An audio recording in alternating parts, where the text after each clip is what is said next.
From a flicker of candlelight in 1789 to the glare of modern screens in the West Wing, every president has held the pen.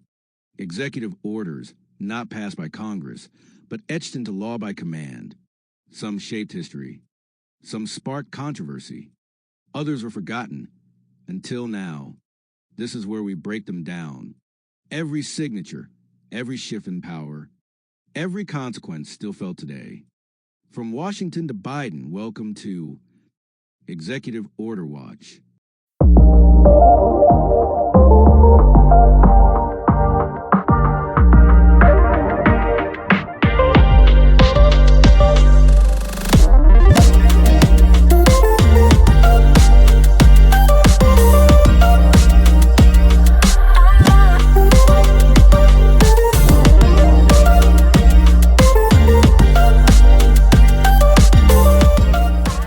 Democracy, we live for it. For democracy, we fight for it. For democracy, we've died for it. And for democracy, we watch it. This is Executive Order. My fellow Americans, the year was 1976, our nation's bicentennial. 200 years since our founding fathers declared independence, and I had the honor and burden of leading this great nation through that historic moment. It was more than a celebration. It was a test of whether we, the people, still held firm to the principles of liberty, unity, and justice. We were a country still recovering from the deep wounds of Watergate. Trust in government had been shaken to its core. I did not ask for the presidency, but I accepted its weight with the understanding that the American people needed healing, not politics. That year, I remained steadfast in restoring transparency, decency, and a sense of moral leadership to the Oval Office. The Cold War still loomed large. We continued the process of détente with the Soviet Union while reaffirming our alliances in Europe and Asia. The Helsinki Accords, signed a year prior, began to bear fruit as human rights discussions took center stage globally. At home, economic inflation was still a challenge, but we took necessary steps to rein in government spending and push for more responsible budgeting. 1976 was also an election year. I faced a hard-fought primary against Ronald Reagan and eventually ran against Jimmy Carter. Though I did not win re-election, I stood by my record. I offered honesty over ambition and principle over popularity. As president, I governed with the Constitution in one hand and the hopes of the American people in the other. My administration was marked by steady, responsible leadership, grounded not in grand gestures, but in a sincere effort to restore faith in our institutions. Now, as we continue our exploration of history, it's time to take a closer look at the executive orders issued during that pivotal year. These orders, though often overlooked, carried the weight of decision-making in moments both urgent and delicate. They reflected not only my priorities, but the pulse of the nation in 1976. Let's take a look. Executive Order 11,894. Adding to the membership of the East-West Foreign Trade Board on January 3, 1976. Executive Order 11,895. Delegating authority of the President to designate individuals appointed by the President to receive training on January 5, 1976. Executive Order 11,896, establishing the United States Sinai Support Mission on January 13, 1976. Executive Order 11,897, amending Executive Order number 11,157 as it relates to special pay while on sea duty or duty at certain places on January 13, 1976. Executive Order 11,898, amending Executive Order number 11,861 as amended, placing certain positions in levels 4 and 5 of the executive schedule on January 14, 1976. Executive Order 11,899, providing for the protection of certain civil service employment rights of federal personnel who leave federal employment to be employed by tribal organizations pursuant to the Indian Self-Determination and Education Assistance Act on January 22, 1976. Executive Order 11,900 Inspection of Income, Estate, and Gift Tax Returns by the Committee on Government Operations, House of Representatives on January 22, 1976. Executive Order 11,901, amending Executive Order Number 11,491, as amended by Executive Orders 11,616, 11,636, and 11,838 relating to labor management relations in the federal service on January 30th, 1976. Executive Order 11,902 procedures for an export licensing policy as to nuclear materials and equipment on February 2nd, 1976. Executive Order 11,903 membership of the Economic Policy Board on February 2, 1976. Executive Order 11,904 establishing the Defense Superior Service Medal on February 6, 1976. Executive Order 11,905 United States Foreign Intelligence Activities on February 18, 1976. Executive Order 11,906 amending the Generalized System of Preferences on February 26, 1976. Executive Order 11,907 relating to the administration of the Export Administration Act of 1969 on March 1, 1976. Executive Order 11,908 amending Executive Order Number 11,861 as amended, placing certain positions in levels 4 and 5 of the executive schedule on March 18, 1976. Executive Order 11,909. Exemption of Walter C. Sauer from mandatory retirement on March 31, 1976. Executive Order 11,910. Delegating legal services functions pursuant to the Disaster Relief Act of 1974 on April 13, 1976. Executive Order 11,911. Preservation of endangered species on April 13, 1976. Executive Order 11,912. Delegation of authorities relating to energy policy and conservation on April 13, 1976. Executive Order 11,913.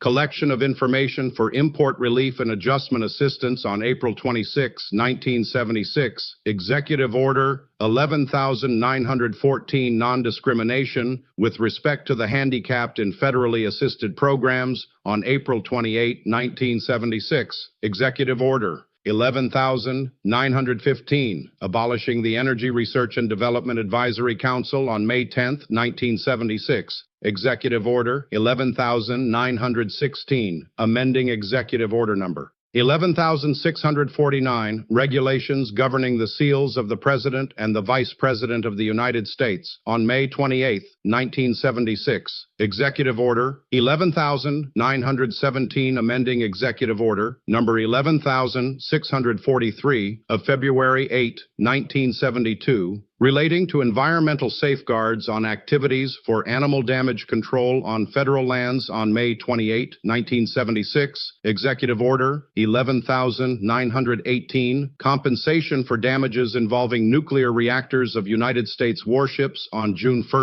1976. Executive Order 11,919, delegating authority of the President to concur in designations of commissioners, United States Parole Commission on June 9, 1976. Executive Order 11,920. Establishing executive branch procedures solely for the purpose of facilitating presidential review of decisions submitted to the President by the Civil Aeronautics Board on June 10, 1976. Executive Order 11,921, adjusting emergency preparedness assignments to organizational and functional changes in federal departments and agencies on June 11, 1976. Executive Order 11,922, amending Executive Order Number 11,077 of January 22, 1963, entitled Administration of the Migration and Refugee Assistance Act of 1962,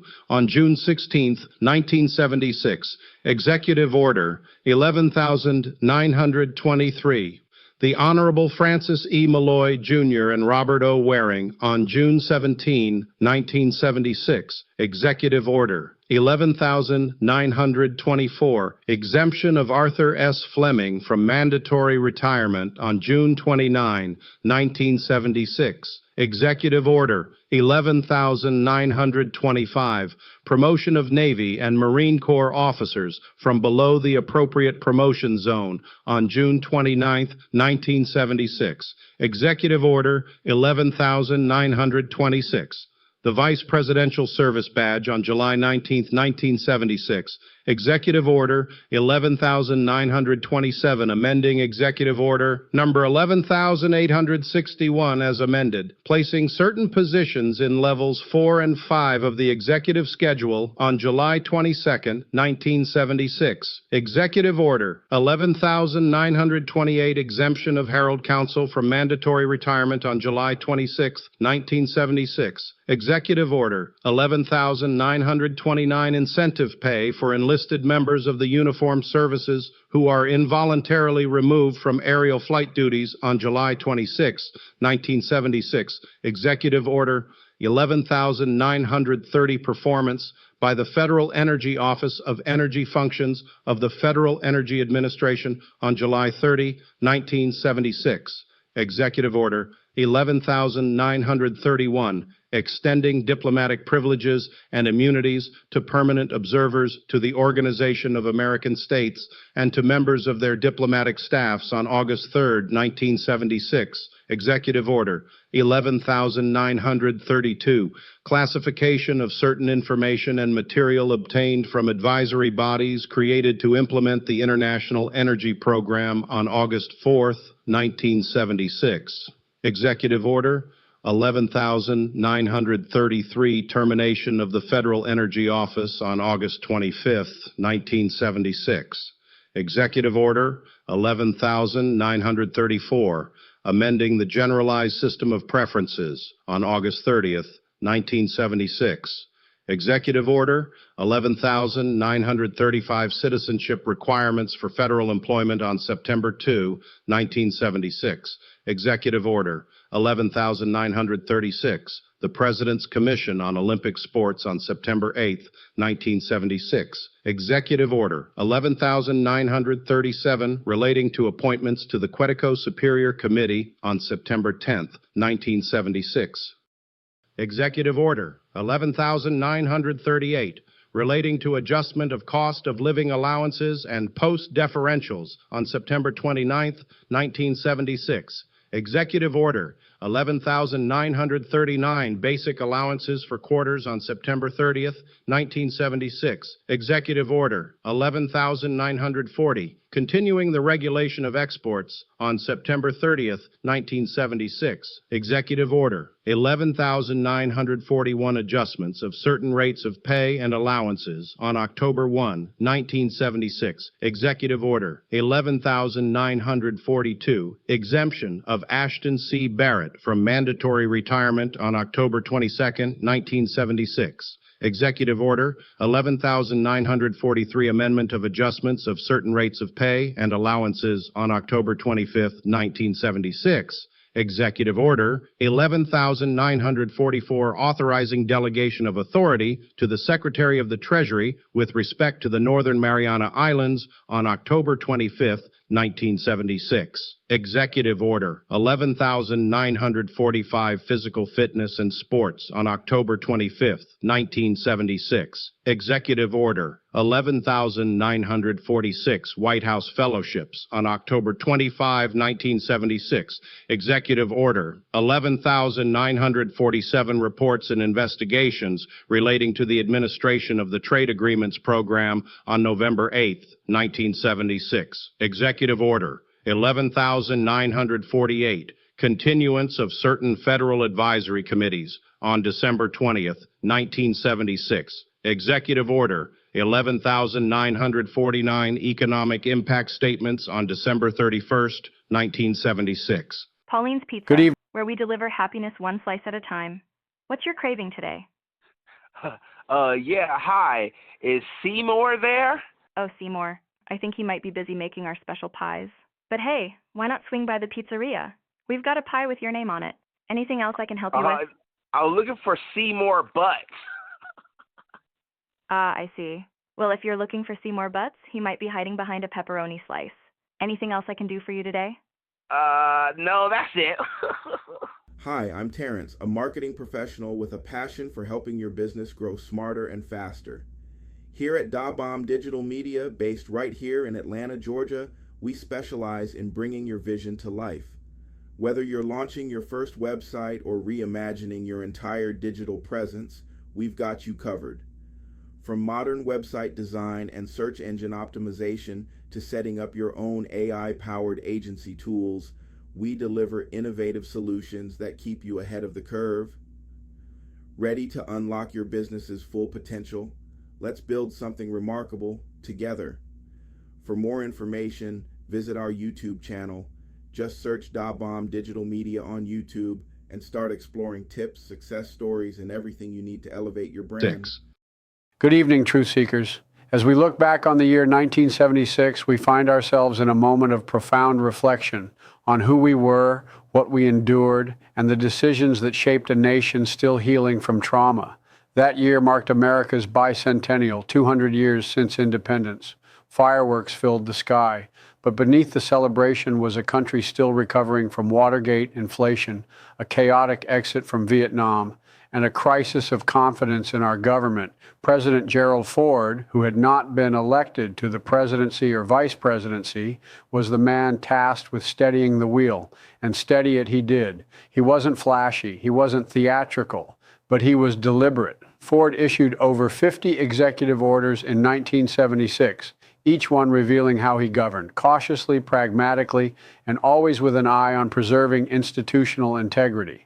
Let's talk about a few examples. When Ford signed Executive Order 11,905, it marked the first major public limitation on the CIA, explicitly banning political assassinations. In the wake of the Church Committee's revelations, this wasn't just symbolic, it was an inflection point. It told the world the United States was trying to put away its shadowy past and recommit to transparency. That same mindset ran through other orders like EO 11914, which for the first time addressed discrimination against the handicapped in federally assisted programs. It was a quiet but crucial step toward disability rights, a movement that would later explode with the Americans with Disabilities Act in 1990. And then there were orders like Executive Order 1921, strengthening emergency preparedness, or Executive Order 1940, continuing export controls amid a volatile global economy. In a time of energy crises and geopolitical tension, these decisions mattered. They didn't always grab headlines, but they shaped policy frameworks still in use today. Not every order was a triumph. Some, like the internal restructuring around the Federal Energy Office and the shifting of intelligence oversight, were complex and stirred debate. Critics said Ford moved too slowly on economic reform, and some of his delegations of authority, like Executive Order 11,912 on energy policy, lacked the boldness many hoped for in the face of oil shocks and price instability. But make no mistake, Ford's executive orders in 1976 showed a president trying to govern not by force, but by rebuilding public trust. He didn't just issue commands, he laid groundwork. Some of it bloomed, some of it didn't, but all of it was part of the healing process. Now, as we prepare to dive deeper into that pivotal year, I want us to look closer at the top 10 executive orders of 1976, the ones that truly moved the needle, that protected liberties, redirected policies, or sparked debates that still echo today. Let's take a look together. Let's take a serious look back at 1976, not just as a year of national celebration, but as a turning point where leadership, law, and legacy were quietly being rewritten. The context, it was the bicentennial of the United States, 200 years since the signing of the Declaration of Independence. Red, white, and blue was everywhere, but the soul of the country was still healing. Trust in the presidency was damaged from Watergate. The Vietnam War was over, but its psychological toll lingered. The Cold War was chilling the edges of every diplomatic conversation. And the economy, stagflation. That strange beast where prices went up, but jobs didn't keep up. That year, the Concorde flew its first commercial flight, Apple Computer Company was founded by two guys named Steve. And the U.S. and Soviet Union were walking the delicate balance of détente. And in the White House sat Gerald Ford, never elected president or vice president, but charged with restoring faith in democracy. Top 10 executive orders of 1976, Ford's legacy in law. Top 10 executive orders of 1976, President Gerald R. Ford. Number 1, EO 11905, United States Foreign Intelligence Activities, signed February 18, 1976. This was the first executive order to impose government-wide controls on intelligence gathering by the CIA, NSA, FBI, and military agencies. It banned political assassinations, required presidential review of covert operations, and established the Operations Advisory Group to oversee secret intelligence activities. This was the first public recognition by the U.S. that intelligence power needed checks. Why it mattered. Post-Watergate and Vietnam. Backlash following the Church and Pike Committee investigations, 1975, Americans learned the government had spied on civil rights leaders, journalists, and anti-war activists. EO 11905 was Ford's effort to reassure the public that the abuse of power was being addressed. Formal oversight begins. The order introduced new accountability structures. For the first time, the CIA had to report major covert actions to the National Security Council, initiating a framework that later evolved into the legal basis for FISA courts and the Foreign Intelligence Surveillance Act. Modern relevance, EO 11905 is the ancestor of today's intelligence debates. Mass surveillance, drone strikes, and privacy versus security in the digital age. It laid the groundwork for laws debated after September 11th, Edward Snowden's revelations, and the ongoing concerns over AI-driven surveillance. Educational discussion point. How much secrecy should a democracy allow its intelligence agencies?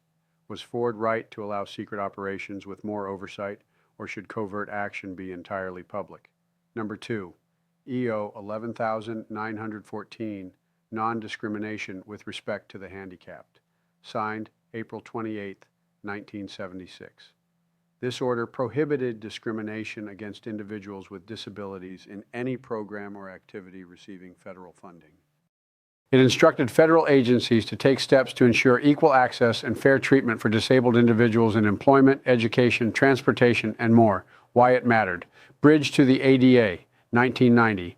Though modest in scope, this EO was one of the first federal commitments to disability rights, directly influencing the Rehabilitation Act, Section 504, and later, the Americans with Disabilities Act, ADA. Federal responsibility. Executive Order 11914 made it clear that if the government funded a program, it had a responsibility to ensure equal treatment, essentially setting a precedent that civil rights applied to physical ability just as much as race or gender.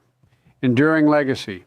Today's visible accommodations, wheelchair ramps, closed captions, braille signage, accessible classrooms, and buses, all stem from the principles encoded here. It also helped birth the disability rights movement, led by groups like ADAPT. Discussion point. Why did it take so long for disability to be treated as a civil rights issue? How do we still fall short? Number 3, EO 11921, Emergency Preparedness Assignments. Signed June 11, 1976.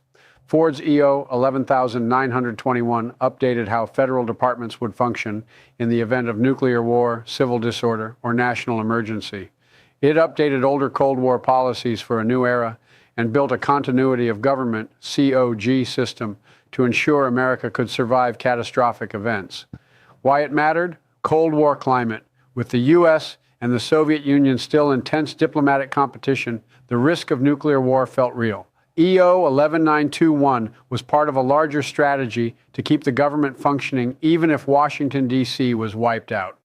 Blueprint for Crisis Response, Executive Order 11921, assigned each federal agency with specific emergency duties, a concept that remains at the heart of modern disaster response, especially in the operations of FEMA, DHS, and state emergency systems, used in real events.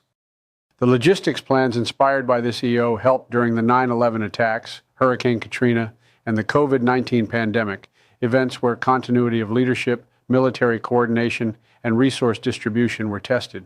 Discussion point: should the government be allowed to temporarily suspend freedoms or shift power during an emergency? What are the risks of planning for doomsday? Number 4, EO 11912, Delegating Energy Policy Authority. Signed, April 13, 1976. This order gave federal agencies specific roles in energy conservation and planning. It sought to improve fuel efficiency, reduce federal energy usage, and promote national conservation strategies in direct response to the 1973 oil crisis and fears of energy dependence. Why it mattered. Post-oil embargo. Landscape. Just a few years earlier, OPEC cut oil exports, creating gas shortages and massive price hikes in the U.S. Executive Order 11,912 was part of a national push to become more energy independent and smarter with consumption. Fuel efficiency standards begin. This EO laid the groundwork for federal fuel efficiency programs like CAFE, Corporate Average Fuel Economy, still in place today and constantly updated by the EPA and DOT. Precursor to green government, this order was an early recognition that climate and energy were connected. It inspired later reforms under Clinton, Bush, Obama, and Biden, pushing towards solar, electric fleets, and green building codes. Discussion point: what does national security have to do with energy policy? Why is conservation a government responsibility? Number 5, EO 11940, Regulation of Exports, signed September 30th, 1976. This executive order renewed and expanded U.S. authority to regulate the export of sensitive goods like weapons, electronics, and technology to foreign nations, especially communist bloc countries. Why it mattered. Cold War containment, the U.S. feared that exporting advanced tech, like computing components or aviation tools, could help enemies build missiles or surveillance systems. EO 11940 kept sensitive technology in American hands. Modern legacy in China and Russia. Today's bans on exporting semiconductors to China, nuclear materials to Iran, and weapon systems to Russia all build on export policies like EO 11940, business versus security debate. Export controls often anger big companies that want global profits, but they also prevent adversaries from gaining military or economic superiority. Discussion point: should the government control what companies can export? When does profit become a national security risk? Number 6, EO 11945, Physical Fitness and Sports, signed October 25th, 1976. This EO revitalized the President's Council on Physical Fitness, expanded youth outreach, and promoted public participation in exercise, wellness, and team sports. Why it mattered. Post-Vietnam health crisis, America in the 1970s faced obesity, mental health stigma, and rising sedentary lifestyles. EO 11945 pushed the government to treat health as a national strength, not just a personal issue. School and military fitness. Ford's order helped standardize fitness expectations for public schools, federal employees, and even military recruitment, which was struggling with physical readiness post-draft. Mental health awareness begins. Though focused on physical health, this EO also helped spark the early conversation on exercises linked to mental wellness, still foundational in today's youth sports and fitness initiatives. Discussion point: should the federal government promote personal health and fitness, or is that an individual's responsibility? Number 7, EO 11948, Continuance of Federal Advisory Committees, signed December 20th, 1976. This EO extended dozens of federal advisory boards covering issues from minority business and civil rights to environmental policy and education. Why it mattered.